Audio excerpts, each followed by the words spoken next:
memasang lapisan plastik di pintu, yang biasanya kan kalau trimnya dicabut itu ada lapisan plastiknya.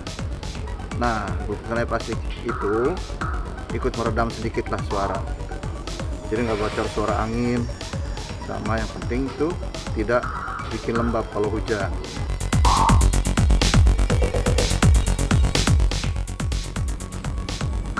Ini ya, ini namanya karet kutil.